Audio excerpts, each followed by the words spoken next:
Hello and welcome to the Reporting and Insights webinar. I hope everyone here has had a good day so far. I'd like to just thank you for coming, spending the time and joining us today. So my name is Callum and I'll be hosting and presenting the webinar today. I'm also here joined by Saba, who will be in the chat for the Q&A session. So that will be coming later at the end of the webinar. So she'll be helping out answering those questions. So please just hold on to those questions for now and wait for the designated time slot.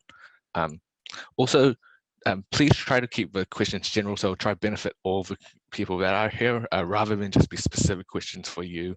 We're just trying to make it more general and more easier for everyone to learn together. So for today's webinar plan, it's kind of based for beginners to intermediate level. So we're not going to go down into the nitty gritty and break down all the reports. We're just going to go through a brief overview of some reports. So over the agenda you may have read, we're just going over the functionality and of some reports, how date ranges affect reports, gross profit, stock reports with a deeper dive look into the historical report. So before we get started, I just want to go through the help site we have. That's help.cin7.com. You may or may not be aware, but here you can find a variety of things such as help videos, frequently asked questions, and help articles that we do have. So I'll just quickly run through the site with you. So when you go to help.cin7.com, you'll get thrown here. So over here you have a search. So generally you'd be searching for your frequently asked questions or a help article. We'll see this later in the presentation where we can find more information. So to get to the videos from this page, you can scroll down and get starting guides. This will take you to a bunch of videos that we do have, or you can go through the menu. We do have updates here. So updates will show you any new features that are being released or any bugs that have been fixed that are major.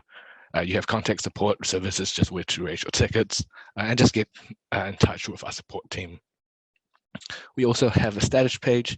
This is just to see the uptime, so you are aware of if Cin7 is up or not. So this is a good point to check.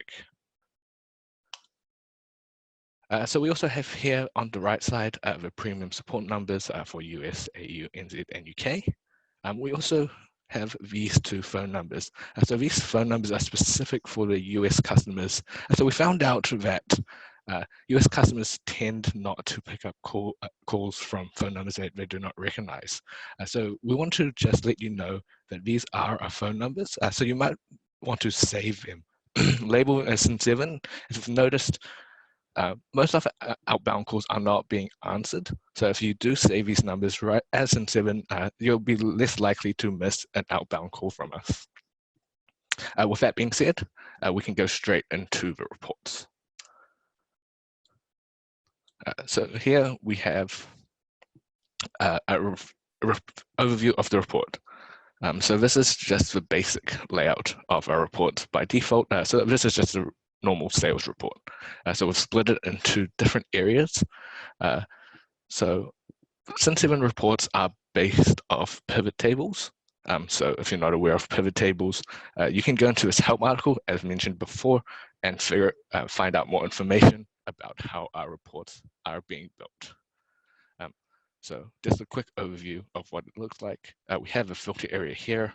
So this is just normally where we store our pivots. So they are still being used. You can filter from them. And it's just giving you a variety of more information to use. So normally you will notice the default layout is for a more basic and standard workflow. So you won't have as much information in the row area. You might be missing a few things in the filter area that you want to use in, I guess, your normal report. So we can actually customize this report. Some reports, not all, but it would have to go through the support team. So if you would like some further information, you could raise a request through our support team so they can scope out if it is possible, if it is not possible, and they will advise you on where and how to place the pivot if it is in a very unique place. We do have the starter area here. So normally the starter area, you should not be placing pivots into the starter area without approval or without the guidance of a support team member from Cin7. This causes fields to duplicate and numbers to be not what you expect it to be if not placed correctly. So you have to be careful what you are actually putting in the data area. We have the column area over here. Generally, this is just used for dates, so year, month. We can add week or date. So some reports do have that information already. Like I said, we could add it if you do require it. And here we have the row area.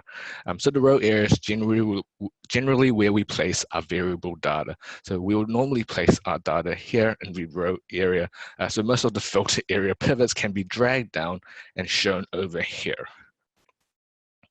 And then finally, we have the result section.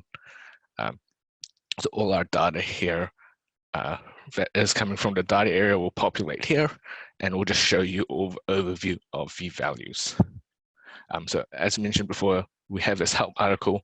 So if we click into it, we can find out the page, and we can go read through more further information about this.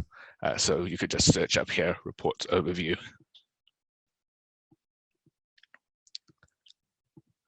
And just search for it.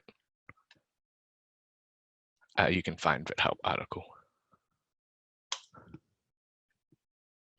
We also have some functionality. So up top left, we have the search. So normally you'd see a date range or a product or a branch search here. So this is just to filter out your data in terms of what you want to see. We have rows. So this specifies the number of lines that will be shown. By default, it's normally 500. You can extend this if you want. So it's just helping you. So you don't have to go through the pages. You can just extend this to 1,000 rows. So that would be 2 pages, 1,500, 3 pages, and so forth. We have refresh, recalculate data. So this is just helpful to, instead of refreshing the whole report, you only have to click this button. So you don't have to go back and forth to just recalculate your data. We'll see this in some demonstrations shortly. We have the tab selection here. So this is one of the most useful tools to help save time. So you can bring down your pivots and create your custom layouts using this saving tabs. So you can just flick back and forth between these tabs. You just have to make sure that these are set up on every user account. So this is just a user specific thing. So you would want to just go through that and set it up on every account you want it on. We have rename report. So that's just to change the name. So we have our standard sales by customer created date. If you wanted to change that to something else, you would just rename the report from there. We also have export. So this is exported to whatever format you want. So we have Excel, HTML, PDF, into a CSV or a text file. So you can do so over there. So I'm just going to quickly run through a basic overview of our reports. So if I go onto Cin7, we can start off with our main dashboard. So the main dashboard should show as a normal admin just logging in. It's just an overview of the data charted in a nice visual graphs. So we have the help article here, which will go through in more detail on what you can do with the dashboard. We have the settings. So this is the limitation of the dashboard. So everything you can do in terms of this customization into settings is the same thing that we can do. So we can't actually change it much more than what you can. And we have refresh. So you would, since the main dashboard refreshes every 12 hours, it's good to manually refresh it every time you're just checking over it. So if we move into standard reports, as a normal admin user, you can see manage reports and permissions. So this just takes you to the reports library where we have all our reports, and you can just choose to install the reports here that you would like. Also, something to just quickly note about the sales report. So these sales reports are generally excluding of GST and inclusive of freight, unless they're specified specifically. So here we have a sales by customer without freight report. So we would know that would probably be without freight and excluding GST. But if you're unsure, you can come through the support line and someone will be happy to help you figure that out for you. So I'll quickly go through a sales by customer report and to show you some of the functionality live in action. So if we go to a sales order, I will quickly show you how that refresh is working. So in a new tab, I'm just going to open the sales order.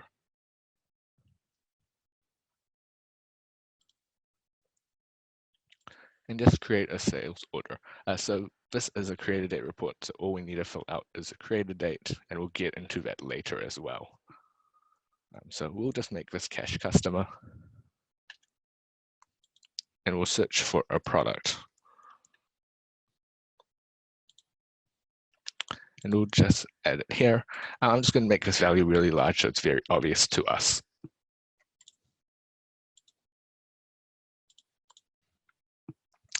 And if we approve it, we want to search for this reference. As I did bring down auto reference before, if we control F and just search for it, we can't find it. So all I'm just going to do is refresh, recalculate data.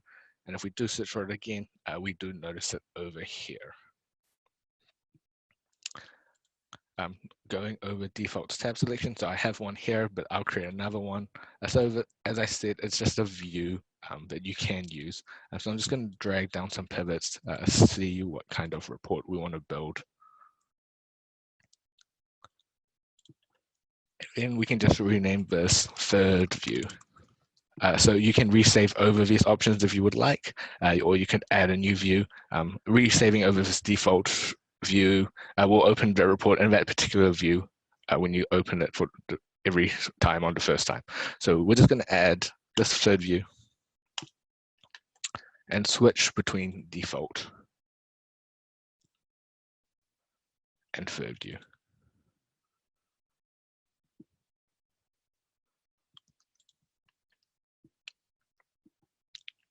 Cool. So also, I'm just going to quickly show you how to make a top-selling customer report, best-selling customer report. So you could do this for top-selling products, top-selling product categories. It would follow the same concept. So first, we would want to choose a date range that we want this information for. So I'll just use it for all of 2020 so far. What I would like to do is take away month. So if you have expansive date range, you can take away year and month. So I'll just keep year here for now and remove customer group as I don't really want this. So if you right-click quantity, this will be able to give the ability to order by one of these row pivots. So in this case, I want to do it by customer. So since this is best-selling customer report, I don't want to do quantity. I want to do based on sales. So I want to right-click sales. So by default, this goes ascending. So if we want to make it descending, all we have to do is hit customer again. And we notice cash customer has the most sales with 14,000, then SB with 11,000 here. So we could do this for something like a product. So if we just want to bring down a product to see the best selling product based on quantity, just remove things, hit sort product by this column and do the same that way. So we can see the chicken burger here was the best selling product.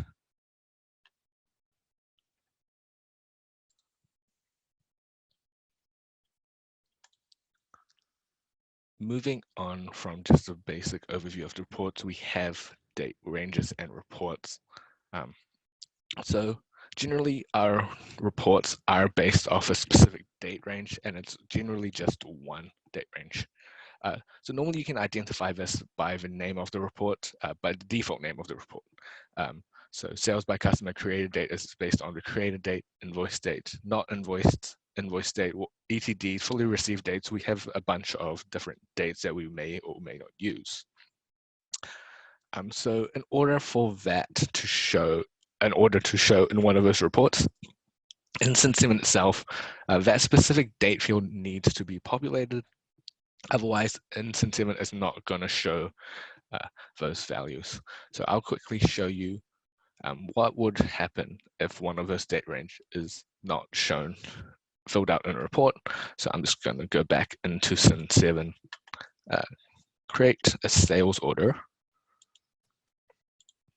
and we can go to a sales by customer created date and a sales by customer invoice date.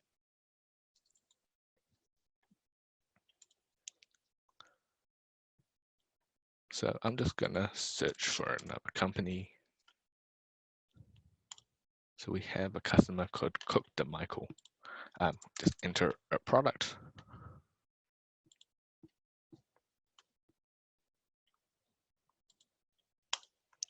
So I'm just going to dispatch it as we're just going to show the difference between a created date and invoice date. And I'm just going to filter out this date range to just be today.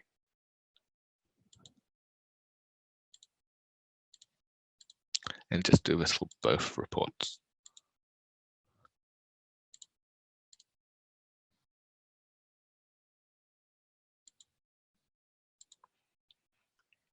Cool. So if we approve this,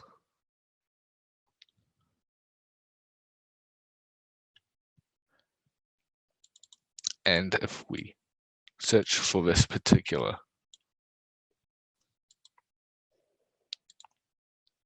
sales order here, you notice that just repopulated. So we have it in the created date report.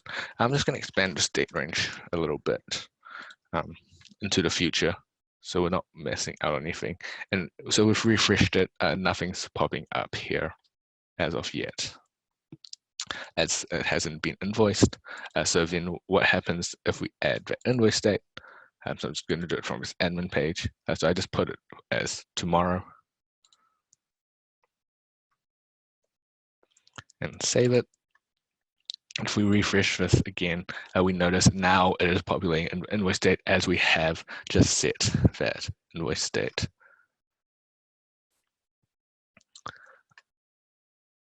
Moving on to our next slide, what we do have is gross profit. So the gross profit percentage, as you would maybe aware, is gross profit divided by sales. So one of the main queries we get is, why is my gross profit 100%?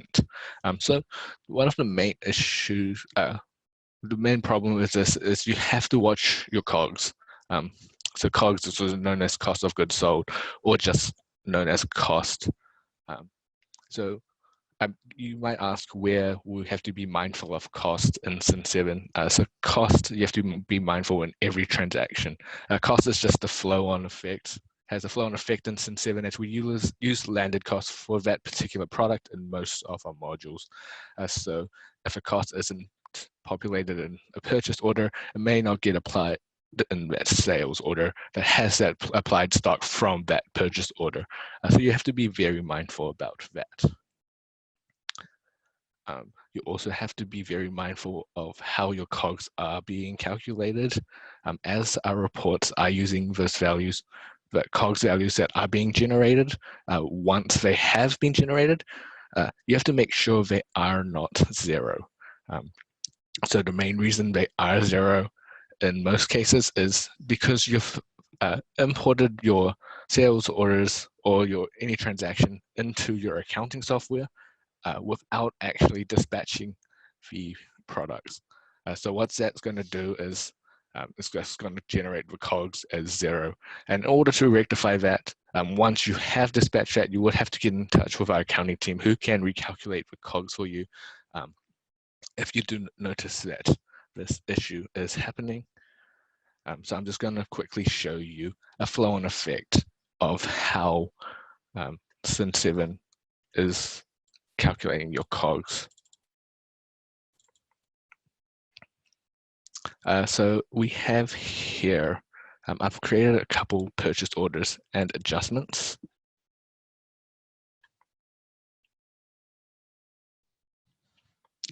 So we have here PO60.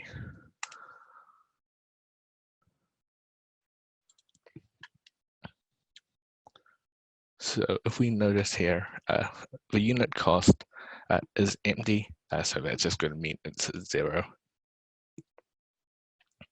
And we have another stock adjustment that has been created.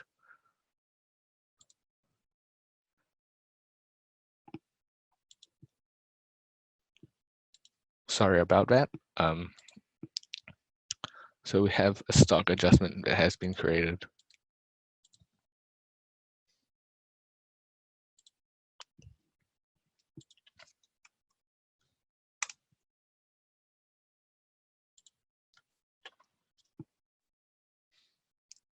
That does not have any unit cost.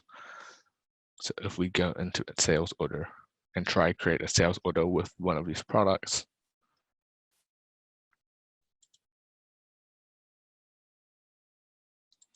so just gonna get a random customer.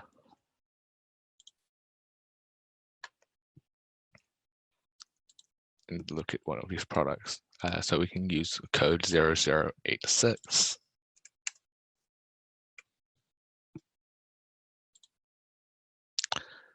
And dispatch that stock from this adjustment. So over here, you can see this landed cost being 0. And once we've applied it, this cost has disappeared. As like I stated before, it's just the flow-on effect of the landed cost. So have to be very mindful of what's this happening. So normally, maybe in your initial stock takes or any stock takes, you may not have that cost added there. So that's one of, I guess, the main things that we do see in stock takes, so that the unit cost isn't being added.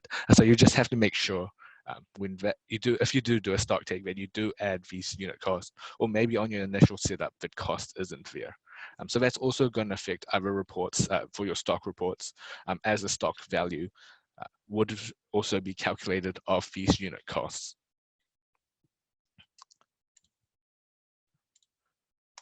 And if we go to this admin page, we can also show you how you can, I guess, identify an issue that might be with your accounting software. The cogs that was being pushed to your accounting software that we are using on our reports. So for this QBO0 import date, normally if this date is less than this fully dispatched date, and this is imported, set to import, and this value here is 0. That's normally the sign that the COGS has been calculated as 0, and you do need to get this recalculated by one of our accounting specialists. So that's one of the first things that we do check if your gross profit is 100%. So just reiterate that. Just look at this QBO import date to see if it is less than the fully dispatched date, and this has been imported. And what is this QBO0 COGS value? So it could also happen to be the fact that this sales order was partially dispatched. So you have multiple products here. And it was imported as such with this not line item dispatched. It will just show the COGS for the first line, since it has been dispatched, and which calculate the second line as 0.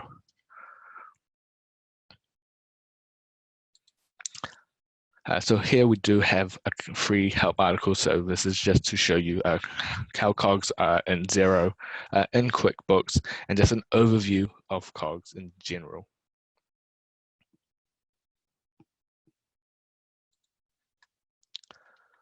So if we just look, we can just have a quick skim through of this. So it's good to read a couple of these articles, help you understand how COGS work in Cin7. This would help you a lot, I guess, understand reporting as well.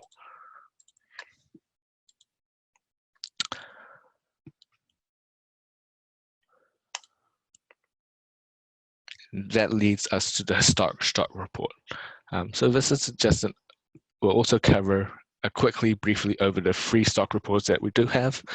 So the first one that I'll talk about is the stock on hand and availability report. So this report is basically designed to show you the current flow of your stock. As this report is kind of an inclusive stock report, it has your stock on hand separated by holding stock. It has your incoming paid and incoming not paid, and it will show you your open sales. So you can use it as, I guess, a nice flow to see how much stock you would have, and if those sales do go through, when those things are incoming, see what is in holding and what not is in holding. So this is the only report that does separate this out in this nice layout. So we do recommend to look at this report. We do have the current stock valuation report. So this report is designed to show you the stock quantity and the stock value at the present time. So there is no date range on this report. It's just static. Hey, how much stock do I have right now? And then lastly, we do have the stock report. It is designed to show you based on a certain date range at that end of that day. So it's mostly these three reports cannot be compared with one another. The only time that we do suggest it, if you want to, is a historic report with that date range at current time and with the current valuations report, current stock valuations report. So those stock quantities should match up. As the stock on hand is inclusive of the holding stock as well, stock on hand and availability does separate this all out. So I guess more about the historic stock report. It is designed to show you how much physical stock you have at a given point in time. So as stated before, that date that you do see up top on the left is at end of day. So if we choose 5th of February 2019, we would see how much stock we have physically at 5th of February, end of day 2019. So this is the only stock report that can go back in time. So as mentioned before, this is the only report that has a date range on it. So we do not have any other report that can go back in time. So this report is based on dispatched and received date. So that is kind of why we do not try to compare this report. And we'll go into more detail about that later and why things do change. So as stated quite a few times, we want to treat this as a standalone report, and we don't want to really compare this with anything with our accounting. So one of the main issues that people do have with the stock report is why does the stock report change? So you may see some values change in there and you don't know why. This is just going to show you a quick demonstration of why this would occur. So first point we have here is backdating for transactions. The second point here is changes in historic transactions. We have partially dispatched transactions, and we have applying landed costs to older purchase orders. So I'm just going to go through a quick run through of all these four scenarios, showing you what it would look like in the stock report.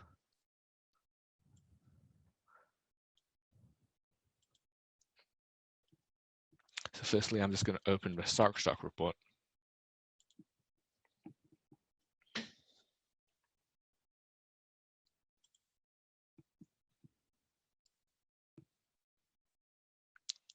So as mentioned here, we have a date range. I'll just quickly go through the retail value. So this retail value is based off the price tier that we do have. So inside the products module itself,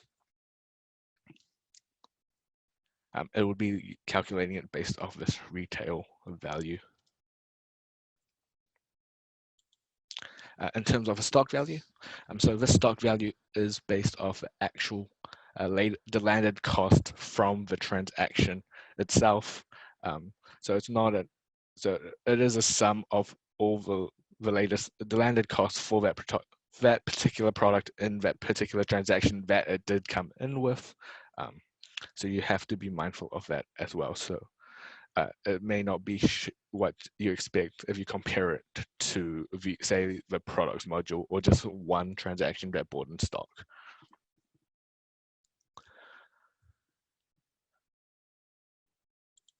So the first point that we did have was backdating transactions.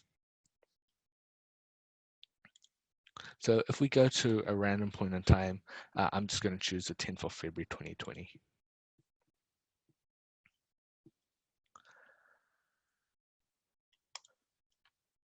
I'm going to create a new purchase order.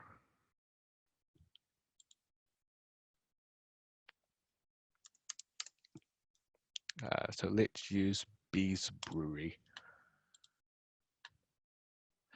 So let's just search for a couple of products. So if we look for Corona, some Coronas and some Heinekens.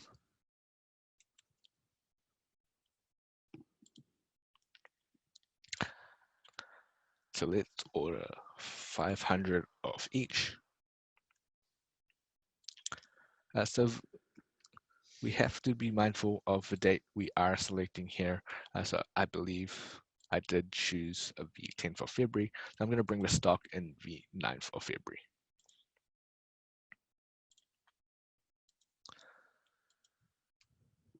I'm just going to fully receive it, invoice it, and just approve.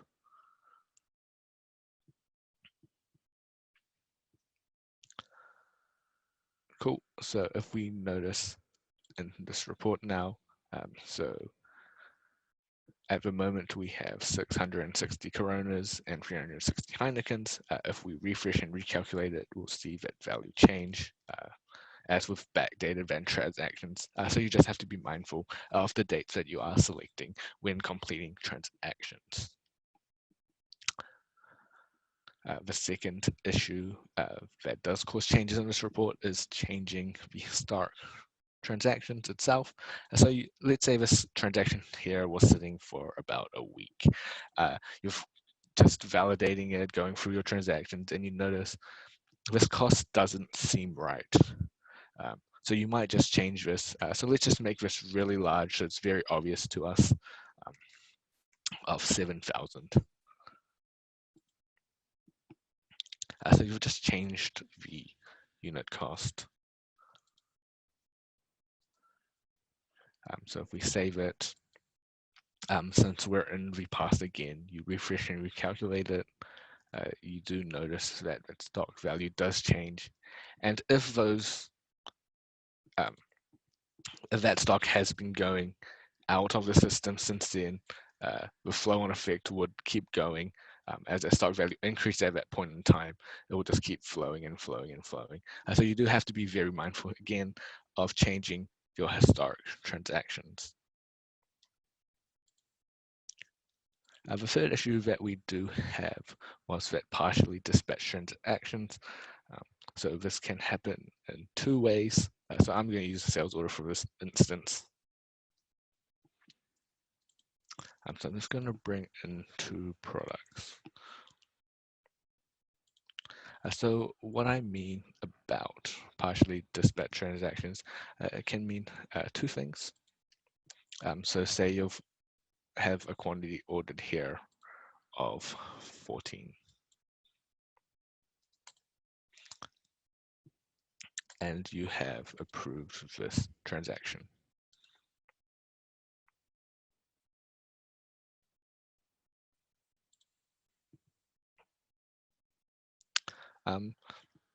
So as stated before, the historic stock report is based off the fully dispatched date, but in this instance, hey, the fully dispatched is not filled in. So what date are we actually getting that dispatch date off? That date would be the date that this quantity dispatched was applied. So if that fully dispatched date is not there, the stock movement is still showing on that report, but it is on that applied date. So, but what happens when we actually fully dispatch this order? So when we fully dispatch this order, all that stock movement would go from the applied date to that fully dispatched date. So you may notice that the stock movement has increased in a period of time if you had a large partially dispatched order, and then it has a fully dispatched date now, and it is dispatched then. Also, for the partially dispatched orders, you could have a fully dispatched line completely, like above. So this full line was fully dispatched, but this line here is empty. So when this scenario does occur, we do recommend to use back orders instead of partially dispatching it. So I'll just quickly run through how a back order would look like. So if we go to save this, and we just want to back order that second product here. So in order to not affect the stock report as much, we would go to the admin page for the sales order and go to actions. So we have these two back orders, not dispatched items, invoice original, and do not invoice. So we do recommend these two back order functions. So in this case, I'm just going to go over back order not dispatched items.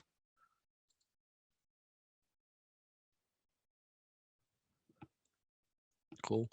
So what will it look like in the sales order? So it's just grayed out, it's hidden, and the quantity ordered has just changed to 0. So in order to go to that new transaction that was created, we'd go to admin, and here under link transactions, we can go to it. So you notice the reference is the same, just followed by an alpha character afterwards. So that's how we normally identify if an order has been back ordered by this alpha character at the end.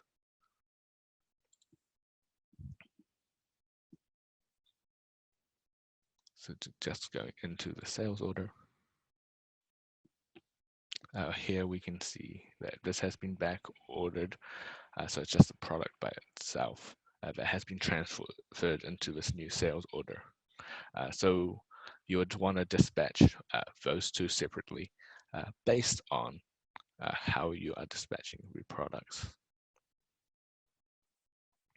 The last point that we would like to cover here is the application of landed cost to older purchased orders.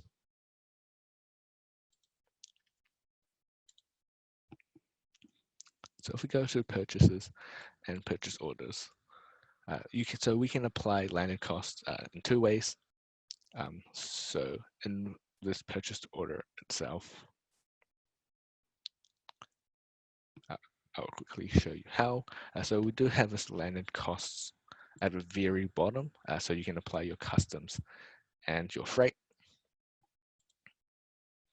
So I'm just going to quickly show you how this works. So you just put 5,000 in there, put your comment, and once you save this. So I'll show you this for historic order. So this is fully received on the 7th of February. So we open the historic report again. So if we go to sales reports, standard reports, and into the stock valuations report. We go to that date range. So it's the 7th of February. I hope I still have this product in stock. I'm just going to quickly check. Yeah.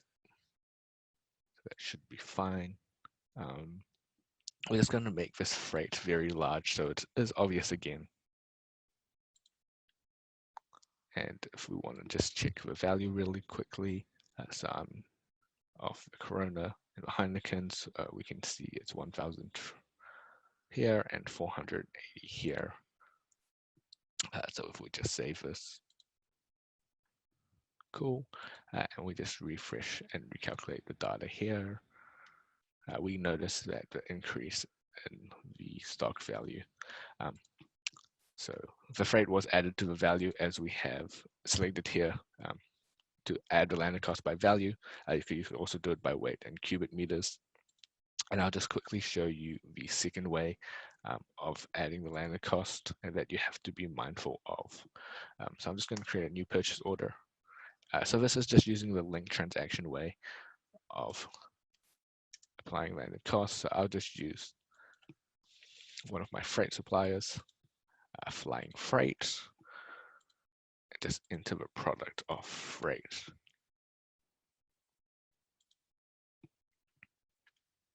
So if this is going to have a really large unit cost again, once again to make it very obvious. So we're just going to invoice it. So this transaction fully received date doesn't really matter. Since this is a non-stock product and it is a landed cost applying to another purchase order, that values is going to be eventually added into the landed cost of the purchase order and would show on the stock report on those products itself rather than its own entity. So let's go to one of my purchase orders that we do have that has been in the past. So I'm just going to reset this and go to received. So I'm just going to go to PO52 that has been received on the 4th of February. So I don't really necessarily need to change that date range as we are still in the future of the 7th, and we'll just apply this quickly to PO52.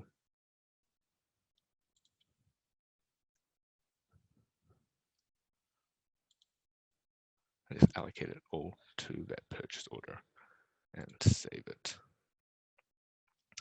And we can approve this.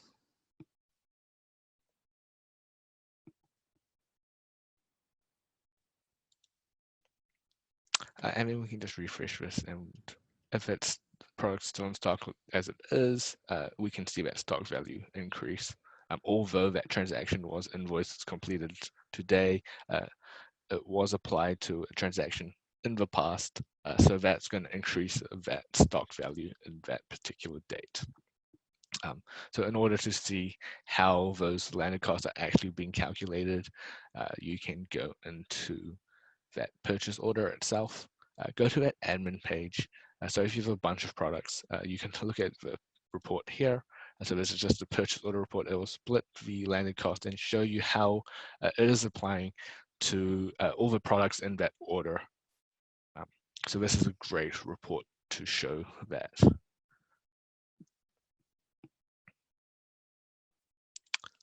And with that being said, this is the end of the webinar so far, but we do have a Q&A session, so just please start entering your questions and we'll start looking into them and answering them live. So like I said before, it's best to keep them general so it can help everyone. So we're just going to let the questions flow through for a minute and then start answering them.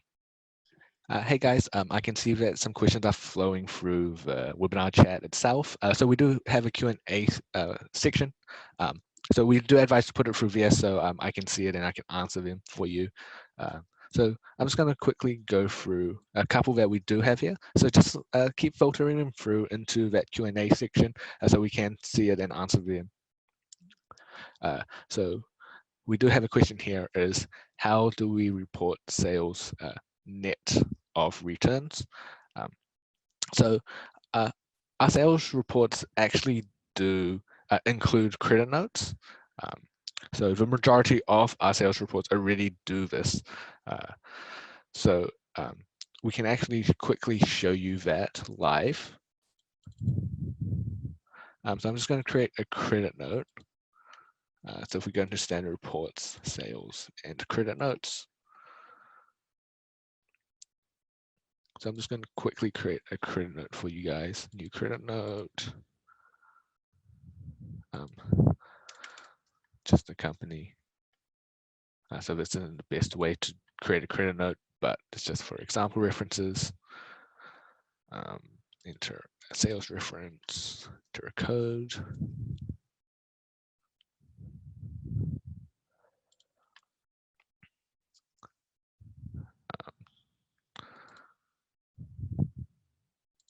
I'm sorry, just going to make this negative, so it's received from us.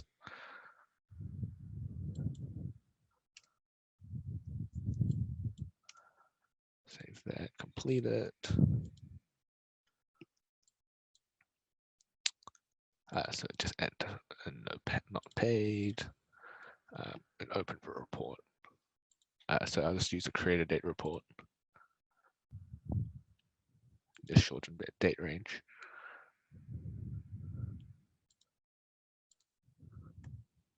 Sorry, just gonna make it February so it's easier to see. And I'm just gonna bring down that order reference. So at the moment we don't have a credit note here. So if we just save this, so we have credit note 69. Just refresh this. You would notice that the credit notes should be here, over here with the cash customer. So our reports do is net of returns. So another question we have here is, can you add multiple POs to the transaction link that are relevant to that PO? Yes, you can. Also, I'll just quickly show you that. So I'm just going to use that same freight and just adjust it slightly. So just into this transaction link. Here you can choose the quantity. So in this instance, I just chose one because it'll just default there. So let's say you wanted 40% of this transaction to go to PO45. You can just save that. So you can see that 0.6 is unallocated. So here you can search for another PO.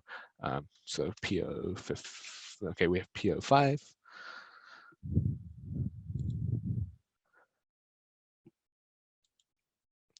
So we can allocate it there. So let's say we wanted 0.25, we can just keep going and allocating it to multiple POs if we want to. So here we have 0.35 unallocated. So they'll just split that purchase order and apply that percentage of that landed cost to that transaction. Cool, and we have another question. Can we create a report that filters customers who have not ordered a certain product?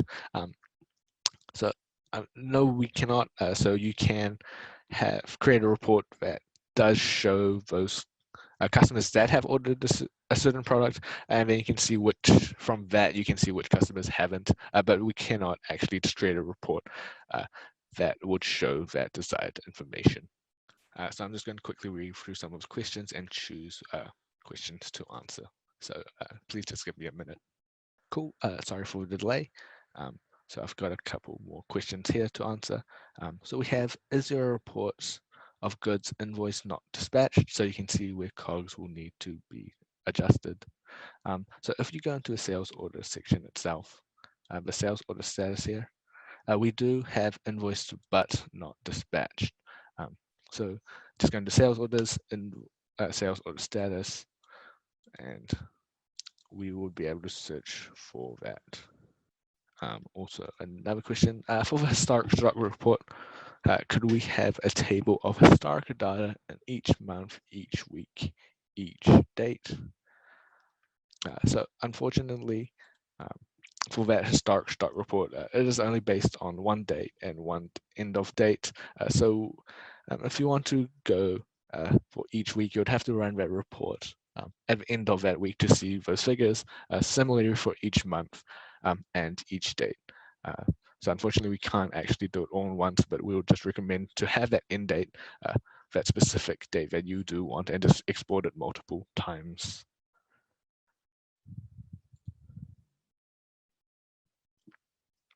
So we have, is there any way to add freight cost with the customer, which the customer is not paying to a sales order, so I can see my gross profit? So the way I can think about this is if you do add your freight and you don't want the customer to see it. So let's say we have $10 of freight on the sale. You can say customer not paying. So this $10 would be added to that gross profit without anything done to it. So what you could do, you could use this discount of $10 and say customer not paying for freight. There's a description. So this description can be anything. So I would probably suggest if they are not paying for it, you could have a freight and have that freight, that discount the same as the freight. Another question that was asked is, on our dashboard, we have a report that is titled customers who have not ordered, but it's currently showing that there is no data. Where is that data supposed to come from? So that's a good question. So if you go to the main dashboard, if you go to that help article,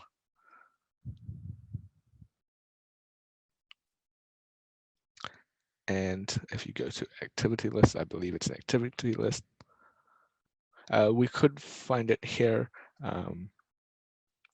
So at the top of my head, I don't recall a customers who have not ordered, but I remember a customer's no longer buying. But I believe that might be the same report that you're looking at. So here's customers that have purchased within a year, but have not purchased within 6 months. So you can, this guide here will give you overview, like I said before, of all the details on how the dashboard reports are working. So there is also another question here. So this will be the last question that I'm going to be answering. Is there a way to report how many times a customer has ordered a product and the last ordered date? For example, customer A ordered product A 15 times this year, and the last time it was ordered on January 15th, all in one line, not broken by invoice or order date. So with all this considered, we aren't able to do it all in one line. So what you would have to do is break it down. So using a sales by product report, we do have the date option. So you can see when the last date was populated. So sales by product created date. So something like this, we do have bring down the customer, and we bring down the product. So if we see here, cash customer, let's look for this hot roasted chicken. So in this time period, the total here is 2 quantities, and we can see the last entry here was on the 22nd of January 2020. So they have a total of 2 quantities in this given time period, and the last transaction was on the 22nd of January.